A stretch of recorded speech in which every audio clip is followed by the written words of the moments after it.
Oh, no one.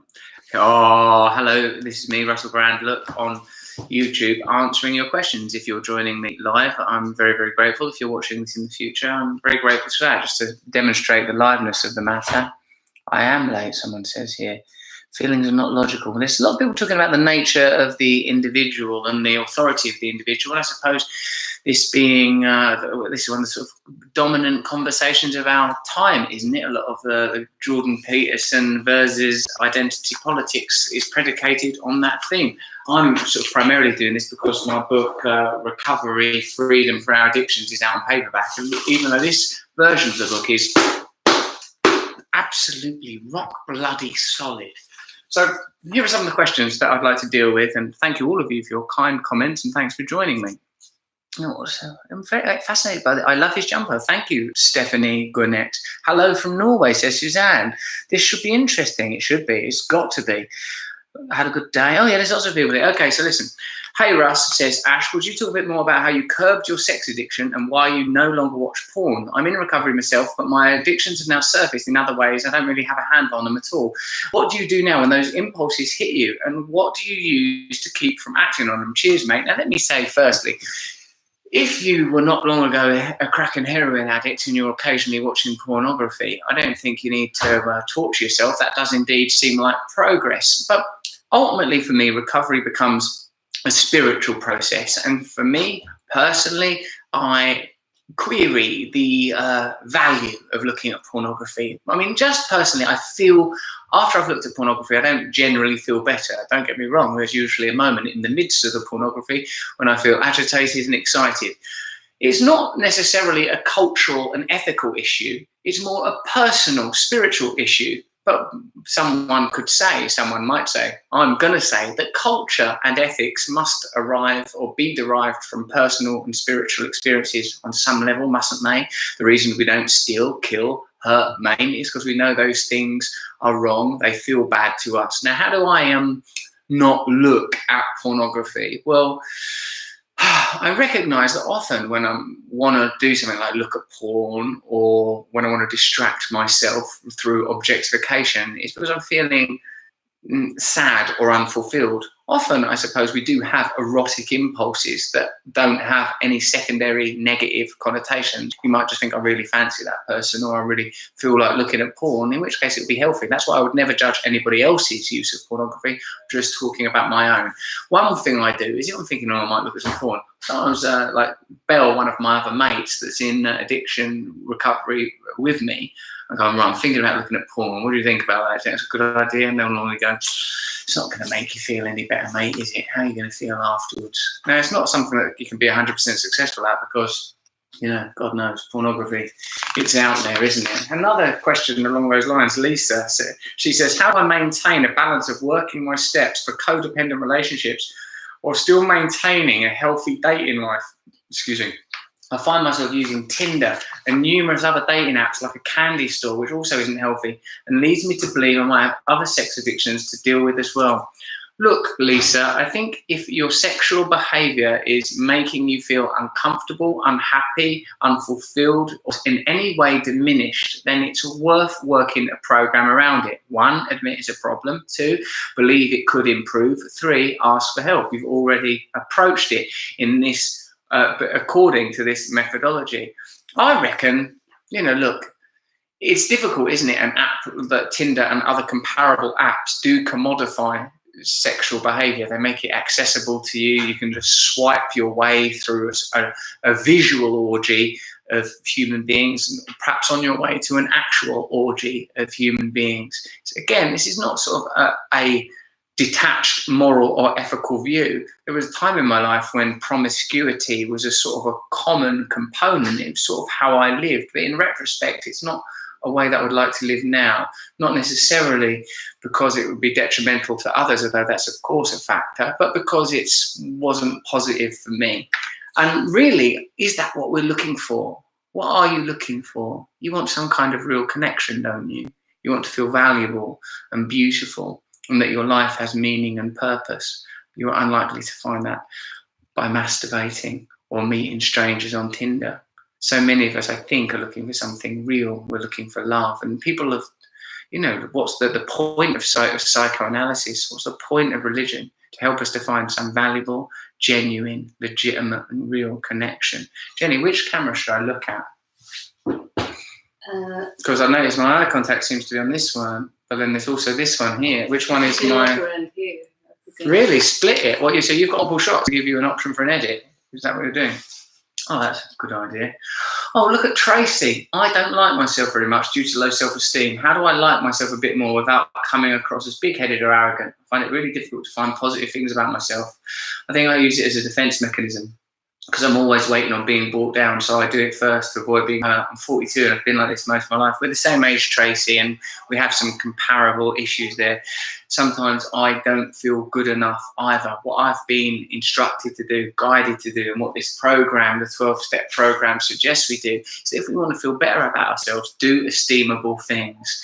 Don't, like, see, again, with the Tinder and the pornography, don't engage in activity that's likely to have a consequence of making you feel less valuable or tarnished. Notice how easy it is to do that. Notice how easy it is to engage in behaviours that make you feel worse.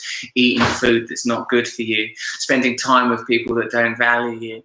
If you want self-esteem, you have to do esteemable things. That generally, in my experience, means doing things for other people, reaching out to other people and trying to be beneficial in other people's lives. Lisa, I'm sure there's a lot of people, Tracy, excuse me, Tracy, I'm sure there's a lot of people that care about you and love you, family members and friends. Think about how you can be useful to them. Think about how you can connect to the world at large in ways that are more beneficial. This might seem somewhat trite, pat, trivial and disposable, but can you do things that are sort of charitable and voluntary? I don't mean at the expense of your own well-being. I think you should be eating well. I think you should be exercising if that's possible for you. I think you should be working a program, analysing what it is in your past that led you to feel this way. I know a lot of my early relationships led me to feel inferior, and it's something I was able to address through the steps 4 and 5, the inventorying aspect of this program. Russell, I love you, says Kimberly Baker. Do you read my tweets or comments on your accounts? Yeah, look, I just read that one, darling. Dale says, did you ever feel a conscious change in your personality over the past 10 years? Yes, becoming a father is an identifiable conscious change. My mum's recent accident was an identifiable change in consciousness because it was a sad, sudden, frightening event. And I noticed that when it happened, my program was useful. But because I have a program, I was able to take a step back from it and recognize that the important thing was that I was useful and not like to make it about myself. So those are 2 examples. Also, when I did steps 4 and 5 in the 12-step program, it gave me a different perspective on my past. Step 5 also helped to address and somewhat ameliorate the feeling of shame I'd often had, probably because I sat and told someone all of the things about myself that I felt I didn't like or I felt weren't good enough. And when I told that other person, they said, none of them things are that big a deal. There's a road to redemption for all of us. I think that's an important message. Adam says, what's the hardest part of recovery? The hardest part of recovery, once you've stopped drinking, using drugs, gambling, eating food that's bad for you, being in sexual relationships or other relationships that aren't beneficial, spending too much money, self-harming or whatever it is, the secondary form of addiction, the relationships you get into with other people. They say, don't they, that the divine should be present in your relationships with other people. But even if you don't believe in God, you do believe in love, don't you? You do believe there is something that's benevolent and kind and loving. You do believe there are cycles to nature, seasonal life-giving forces. Whilst nature is not without complexity, destruction and cruelty, there is evidently benevolence. And if we can attune to this somehow in the way we relate to ourselves and others, that's just a complex way of saying, be loving. Be loving, try to be kind, observe your thoughts and feelings as they happen so that we're not governed by them. This does take practice and it does take a program, and that's in part why I wrote that book, because I thought I'd be able to put it in ways that people would understand. Oh, I have done that. Peace and love, says Adam. Thanks, man. Carlton Kennedy, I believe nature is better than human life sometimes. Yeah, I think so too, because I suppose in nature you don't get deliberate, in inverted commas, cruelty, but a lot of people, well, not a lot of people, neurologists and people that discover deep deep psychic, not psychic in that sense, deep psychology or neurology more, say that free will might be an illusion. Perhaps even the most malevolent, cruel human acts are as a result of forces that we don't understand, the inner maelstrom, the inner meteorology of mind, the weather of consciousness. Perhaps we are simply victims of it. That's why so much spirituality is get rid of the personality, the persona, the ego, see what's behind it, see what lives behind it. Sorry I'm saying all this while wearing this evil looking jumper. I've already been going for 10 minutes. I'm just going to do another 10 minutes. Russell, I got out of, what was that, Jenny? What if I want to go back and read someone? I want to go back. How do we go back in time? Excuse me, just for a moment. I asked a question, Russell. Mindfulness. Doc Mock. Russell, I got out of depression because of you, says Raju Jalakashmi. I hope I'm getting your name right. I am strong now because of you. I can accept myself better because of you. Thank you for being you. Oh, thanks, mate. That's made me feel a lot better about being me. I'm glad we rewound and went look at it. Russell, did you manage to catch Panorama last night about Grenfell, says John Kelly. I didn't see it, mate. But like most British people, I've been reading Grenfell. For non-British people watching this, Grenfell is a tower that burned down as a result of sort of council, social and local governmental negligence that seemed to broadly imply a long-suspected attitude of indifference to certain sectors of society, poor, diminished people.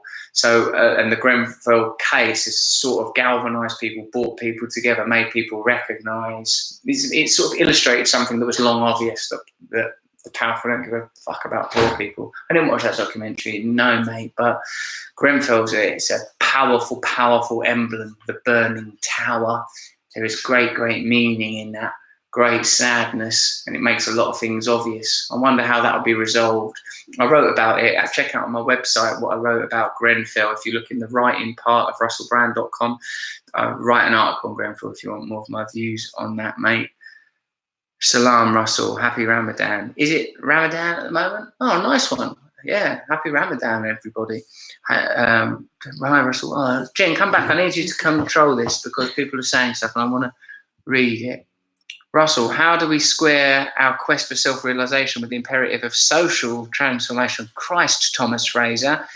Our quest for self-realization should not contradict or be at odds with social transformation if what we want is a freer, enlightened and connected self. I suppose what it means is that we're always going to have to accept that people see the world differently from one another. You know, so sometimes it makes me think that the time of the nation state is sort of over, that it's hard for us to live in large groups of millions and millions of people. Why is it beneficial? That's what I think. When, you know that a nation is a construct, France, United States of America, England, who does it benefit? Perhaps we should be in smaller communities where we can have meaningful democracy. That's what it makes me think, because you're right. There are people that want to live in ways that are contradictory and conflicting, but perhaps it won't be so contradictory and conflicting if we don't live in, it's not like I'm saying less mixed societies. That's not what I'm saying, because people really like living in mixed societies. But what I reckon is, mate, focus on your individual enlightenment, focus on treating other people lovingly and kindly, and see what occurs to you, because obviously I don't have the bloody answer for how to save the entire world. That's complicated. Come back, Jen. I need you to be nearby. I need you, in fact, to make this your default position. Go back a bit, because there's something about animals there. Daniel Rowling, I wish and I want my spirituality to save me from my addiction, but I have no luck. Heroin takes over every time. Life sucks at the moment. Well, mate, you're addicted to heroin. That's very difficult. You need to look at some 12-step fellowships that deal directly with narcotics and treat people anonymously, and go there immediately. They're everywhere. Or if, go to one of the alcohol ones if you can't find that. You need support. It's impossible, in my view, not impossible, but basically impossible to deal with substance misuse issues on your own. Go to some meetings, seek social help. This is from Fiona. Russell, I want to ask you, is it always essential to have community peers to overcome addiction? I think it's really helpful. It's not necessary, but I think it's really helpful to have lateral support or people that have been doing it longer than you. I think it's important to be part of a community. in full stop. There's some people who are kind of little monastic solipsists, want to live on their own, me quite a lot of the time, but I need community even. I think it's very difficult to bring about meaningful change on your own, because on your own, you're just a little bag of skin with some feelings in it. So yeah, get some connections. Australian Archbishop Philip Wilson, guilty of well, mate, obviously there's no complex views around child abuse. It's just not on, is it? Pithikos says, Russell, you're my idol since I was a young and I wanted to be just like you. The positive side, because we've all seen the foul love you. Thanks, that's just a compliment and I love those. Have your views on responsibility. Come back, Jen. Have your views on responsibility. When I'm reading, Jen, you've got to stay with me, doll. Have your views on responsibility of the individual as opposed to the power structure of society evolved after your conversation with Jordan Peterson. Certainly they have evolved because Professor Mr. Dr. Jordan Peterson's got some very forthright views, but I was very interested in that thread by Seth Abraham on, sorry, Jenny, I want to get out. Seth Abraham talked about metamodernism. Now, that's something I'm going to need to read a little bit more about, but there are definitely power structures that inhibit and prohibit the power of individuals. There are definitely hierarchies. Professor Peterson don't query or question that, does he? And I think if we are living within evolving power structures, then it's possible that challenges to those power structures would evolve with the same veracity, truthfulness, and what do I want to say, right, as the structures that already exist. Basically what I'm saying is the people that are ruling don't have a divine right to rule. Challenges to those structures are inevitable, even by the measure of their own presumed right to rule, i.e. if we challenge those structures, if we want to overthrow those structures, it's as valid and legitimate as those structures themselves, because we're all the result of the same emerging and evolving forces. I hope that sort of made sense. Adam, thanks for bringing out Recovery, which is an awesome book. What inspired you to publish it when you did? Because I recognised as I got more and more, there's the book, more and more clean and sober, that the addictive tendencies that were present when I was a drug addict and alcoholic were presenting in other forms of my behaviour. And as I began to understand it more, I thought I could articulate it in a way that would be accessible, because the 12 steps as I've presented them, which I think are a masterpiece, a work of genius, has a lot of language that seems dated. So I thought I could update it a little bit. So that's one of the reasons. And also I think it's sort of, it's relevant because it affects most areas of life. Addiction's a good template, a good model for understanding all behaviour, I think. Frashagua Omega, Russell, I've never heard you talk about a vegan diet. Are you not convinced by the vegan philosophy? Yeah, definitely. It's definitely, if I could press a button and become vegan immediately, I would press that button. I think it's a bloody good way to live. I think it's the answer from a health perspective and an ethical perspective.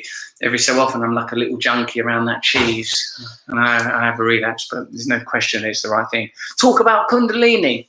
Kundalini, it's a divine energy at the core of our being, which apparently, if we can access, it's a transcendent force. A lot of people think that this bandwidth of consciousness that we live on is not the only bandwidth of consciousness, that we can access different forces. Some people say that in the quantum world, what we're seeing is the early geometric poetry of the formation of matter, and through our own consciousness, limited as it is by our individual identity and our individual form, through certain techniques, sometimes through, taking hardcore hallucinogenics, sometimes through meditative practice, we can access different realms of consciousness. Kundalini being a driving, powerful life force, as represented by this serpent here. Primitive life form, isn't it? It's just a mouth and a belly, just some guts wiggling along the ground. Reptile, it recurs, doesn't it, throughout mythology? Anyhow, the Kundalini energy is a powerful, some say sexual, all agree creative energy. I hope that's enough Kundalini for you there. Vincent 37, 1 a.m. or lamb. Cody Spring, do you think happiness is a choice? Is it all just internalized? I think part of it's a choice, but there's no question that people do have very difficult things happen to them. People get hurt, people die, people get sick, but you can, to a degree, alter your attitude towards those things. Brotherhood of the Snake, that means. Did you see the last thing on what's this here? Did you see the recent segment on rehab on Last Week Tonight with John Oliver? Any thoughts about the corruptions and recovery rates from these rehab centres? I'm not surprised to hear there's corruption. Anything that's about making money, there's always corruption. I didn't see it, but John Oliver. I like that guy a lot. I've known him actually for a long time. I think he's a good bloke. You can trust him, would be my guess. Give the chance to the new generations. You're right, says Spartake Papa. You're right. Arman Asadangabi. Jenny, put Arsam back. What the hell are you doing? Arsam, you're being censored by the system. The system's censoring you. Hi, Russell. I've been having a terrible time dealing with my relationship. I find myself always being insecure and afraid of being abandoned. How can I not fuck this up? You've got to trust that you're lovable, haven't you? You've got to trust that you're lovable and beautiful and not try to control things. Let go a little bit. The world's not going to screw you over, mate. You're going to be all right. Again, as I've already suggested to people, work a little program. You know, you can get it through my book, but you can get it for free elsewhere. 12 steps. There it is on the back of the book. That's a little basic guide of it.